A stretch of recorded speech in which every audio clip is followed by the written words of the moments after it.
தொடர் மழை காரணமாக குற்றாலம் மற்றும் மணிமுத்தாறு அருவிகளில் குளிக்க சுற்றுலா பயணிகளுக்கு வனத்துறையினர் தடை விதித்துள்ளனர். தென்காசி மாவட்டம் கடையம் அருகே மேற்கு தொடர்ச்சி மலைப்பகுதியில் ராமநதி நீரோடை அமைந்துள்ளது. இந்த நீரோடையில் ஒரே குடும்பத்தை சேர்ந்த 3 பெண்கள் மற்றும் ஒரு ஆண் என 4 பேர் குளித்துக் கொண்டிருந்தனர். அப்போது நீரோடையில் திடீரென நீர்வரத்து அதிகரித்துள்ளது. இதனால் அச்சமடைந்த அந்த குடும்பத்தினர் பதற்றத்தில் ஓடையின் மறுபுற கரைக்கு சென்றுவிட்டனர்.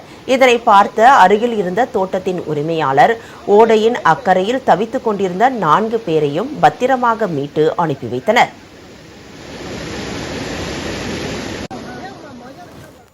இதேபோல் மேற்கு தொடர்ச்சி மலைப்பகுதிகளில் பெய்து வரும் தொடர் மழையின் காரணமாக குற்றாலத்தின் அனைத்து அருவிகளிலும் நீர்வரத்து அதிகரித்து வெள்ளப்பெருக்கு ஏற்பட்டுள்ளது. சுற்றுலா பயணிகளின் பாதுகாப்பை கருத்தில் கொண்டு அருவிகளில் குளிப்பதற்கு மாவட்ட நிர்வாகம் தற்காலிகமாக தடை விதித்துள்ளது.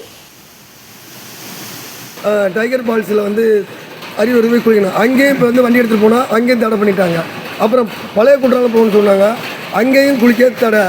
எதுவுமே இல்லை. எதுக்கும் ஒரு முறையான பதில் இல்லை. அதிகாரி தடை இங்கே போங்கன்னு சொன்னால் எல்லாம் கிளம்பி போயிடுவாங்க. காலையிலேருந்து டிஃபன் கூட சாப்பிடல. இப்போ நின்றுக்கிட்டே இருக்கோம். எந்த முடிவுமே சொல்லலை.